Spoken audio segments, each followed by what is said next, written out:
Alrighty, so today we're going to go over some of our ways we can clean up some of our history process, try and make it a little more efficient. Derived from a bunch of different courses, primarily from some of the MDT ones. Sometimes it's called like the Fab Five funnel. Basically, our goal is to go over the top five aspects of all the things we can go over our history for our day one classification. Hopefully, goal 3 to 5 minutes or so. Then we can get into all the rest of the history. Everything's important, just some things are more important than others. And also frees up some times to establish rapport and such with the patient so they get to like us. This is super useful, especially when you have a whole body shaded in the diagram or entire extremity. Get through kind of multiple body areas, looking for the low hanging fruit of derangement, misspelled that, and get some wins on the board for chronic pain. So, when we're looking at spine and extremity to see, well, what gets in our XPOS stuff as far as what are predictors of, whether this is a peripheral joint versus a spinal, we try and get a little quicker on that. Does the history match up, and how does that set up our exam to not waste too much time? Um, we developed this to basically get essential information from a profession who can get lost in information and details, which would be us. So basically more of a prioritization type thing. Basically, so the big issue is information overload. Our goal is to get the essentials and prioritize before we get into other stuff, and I get into it. So that's kind of our major thing, is getting our most important, seeing if everything else jives with it, matches up, or do we have some dissonance, meaning we have a mixed presentation or a couple different things going on. Going back to some of the McKenzie core stuff, we can always go back into our LCDF for evaluation and treatment, location, classification, direction, and force. Location and classification, we can start in the history a little bit more as far as getting our clues for it. Direction, history will suggest, especially some of our worst sections and things like that. We'd probably bias more to the exam to confirm or expose things, because sometimes people just aren't testing certain things by avoidance or just not thinking about it. And four should be a little more exam also, progressions on alternatives to see where we got to put this person. So the Fab Five with the history we're going to go over is more in the location and classification territory as far as figuring out what we got going on. So our five baselines within the funnel, this would be our most likelies, would be our body diagram, the time frame of the condition, constant, whether it's constant or intermittent, what makes it worse, and do they have altered mechanics. So with the body diagram, that tells us possibilities. Basically, it's like nerve, no nerve, basic question of what locations are we dealing with, a local thing or something that's sending out. Time frame, the most essential thing is, do we have potential for maladaptive healing? Constant or intermittent tells us possibilities, classifications. We'll get into more on that in a second. And worse, which is, can you show or tell me what makes it worse? We want to see, is this consistent or variable? Consistency will suggest certain tissue possibilities. Do we have a consistent space occupying lesion? We just can't change it no matter what. It's always there. Something's reliable and physically there. This would also be with more of a dysfunctional tissue or something dynamic and will remodel rapidly. It's not there every time, so we know there's an X factor going on.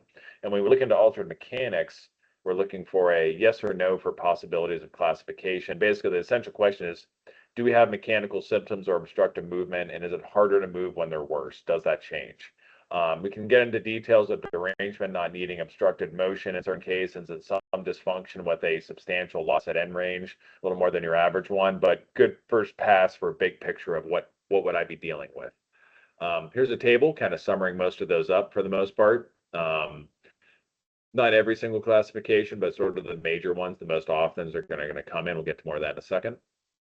So for the body diagram, the two major things we're looking at is distal or local. Distal symptoms from spine going on down, as we're looking at more nerve stuff potential. We can also get some somatic referral within mechanically inconclusive or derangement though. So we would have most things on the board with this: derangement, mechanically unresponsive radiculopathy, adherent nerve root stenosis, and mechanically inconclusive. When it's super local, we'd be getting rid of not as much nerve stuff, unless it would be like some amazingly small, local thing, or something like some local entrapment type thing or something like that, some little local something. So this would still, if it's still just local symptoms, we'd looking at derangement, dysfunction, mechanical inconclusive, and the ever elusive posture syndrome. And also with the body diagram on that, with that distal symptoms, if it's more nervy stuff, we typically have more mechanically unresponsive or kind of a dick going on. but we can still get the somatic referral and the mechanic inclusive for derangement. So we can have referred pain going down a thing, we can have a nerve or a more muscular autogenous referral. So that can kind of go either way. For time frame, this can be a couple of different ways to think about this as far as picking the amount of weeks, a little bit of wiggle room depending on a person's healing. Usually we're looking at less than 8 weeks. We're looking mostly at derangement or mechanic inclusive, thinking, has this had enough time to actually have some maladaptive healing potential where something didn't heal right? Or are we still in the space where we can change that quickly, which is what we'd be looking for in the derangement, which would be our rapid response. We can get this better very quickly now versus this is going to take a while. When we start getting into more than 8 to 12 weeks, or there's lots of previous history, recurrent bouts over the years that maybe didn't fully heal each time, didn't really fully get through a rehab program and challenge it, is do we have potential for that maladaptive healing that we'll have to just kind of suck it up and remodel and just look for more produce no worse response and have to make better.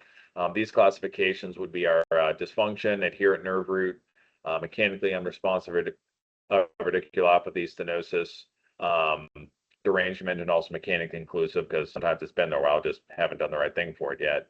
And also a side note for the MER radiculopathy without directional preference.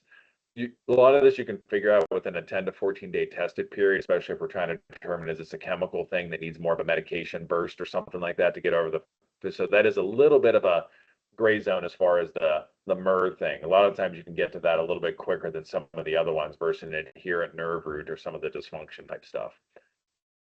When we come to the variables of constant or intermittent, if we have constant symptoms, we're looking at more MER derangement and mechanic inclusive, meaning this is all there, all day, all the time, never goes away.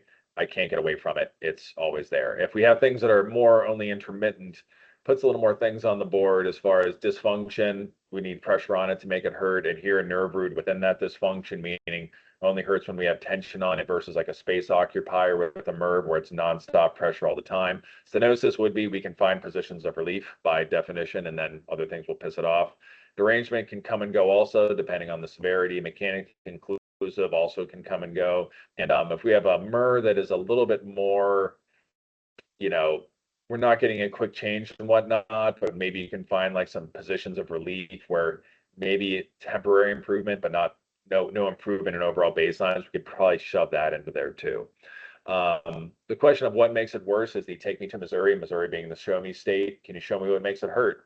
And our major question here is it consistent or is it variable?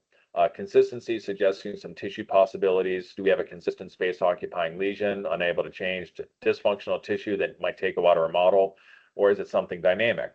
One of the things to ask into this would also be, what hesitant activities do we have? Opportunity for setting the most relevant baseline for the person for during the exam testing phase. What can't they do and why they're here? So this might be that on top of all the nice orthopedic tests and neural tension tests and all the other stuff we do, is this something we want to retest after some movement variables to see, oh yeah, I can't do this thing when I do this thing in class and it clicks every time I do some side glides, that gets better. That's relevant to the person. So we're going to use this as part of our goal setting.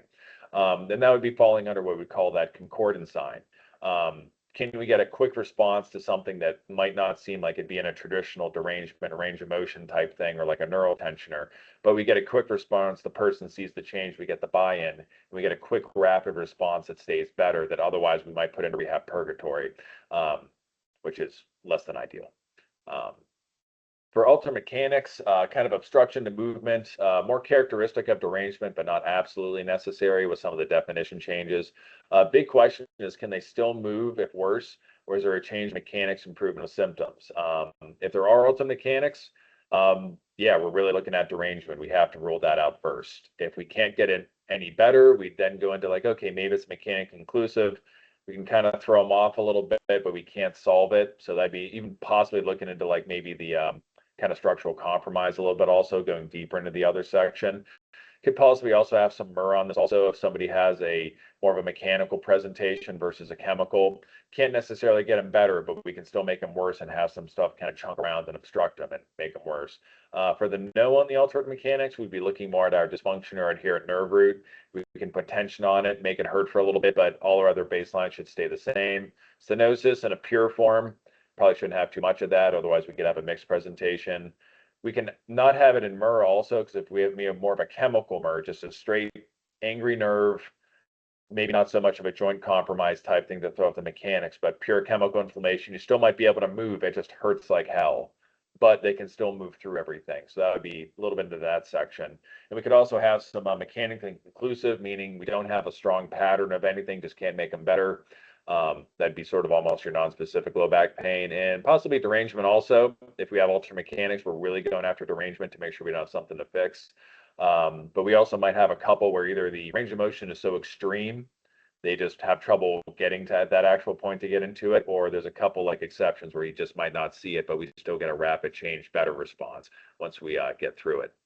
Here's that table again, a little bit of summary of all the different things to try and get into that. And so overall, good start for a quick history, especially with multiple body areas. Not perfect, but hey, what is? Great way to get a more efficient first pass on the hierarchy of information in the history, then build on top of that with additional questions, establishing a rapport with the person. And from these 5 questions, we want to set up the exam and extended exam kind of treatment plan for 1 to 5 visits to confirm the classification and treatment selection. See, does this match up, or do we have a couple things going on, or some exception? Do we need to be more conservative with like kind of a constant variable, rapidly changing, better or worse presentation with a short time frame that's a little more volatile, or to be a little more aggressive, provocative when we have something that's more towards the inconclusive and intermittent, long-standing? So this is when we put in maybe a little more diagnostic flexion or extension emphasis to smoke out the problem. That would be like when we get into like the question which road to take. So like volatile, constant, consistent presentation. Is this person need some help? We might bias to movements that are going to get them better today to make sure we don't chase them away or make anything worse. But when you have more question marks than answers, inconsistent, variable, and intermittent, they don't have that clear Missouri pattern. Like this person has a problem, but they can't say this gets me every single time. Maybe they're subconsciously avoiding it. Maybe they just don't have a large repertoire of stuff they do every day to smoke anything else. So that becomes a little bit of our responsibility, especially when we want to, like our major job is to not miss derangements, because that's our, most dramatic, most efficient treatment. So, this is when we might add in some more provocative diagnostics. Do we put in some, flexion would be more of our thing. We'd put in some repetitive flexion, possibly extension, depending on history, be like, what's going to make this worse? What's going to make this better? How do we get that roadmap of what do we need to do more and less of to make sure we don't end up in the rehab purgatory route of let's just do the standard of care, some other stuff forever. If we miss that combination of direction and force, that's going to be the catalyst to really get them over the hump, because we're a little afraid to kind of poke it a little bit to see what we got. That would definitely limit our long-term outcomes. So depending on what our presentation is, we can modify our exam to help that out. So anyways, hope this helps a little bit. Continue evolution. It's not perfect or fully comprehensive. I'm going to keep adding to this over time. So hope that helps, and thank you for your time.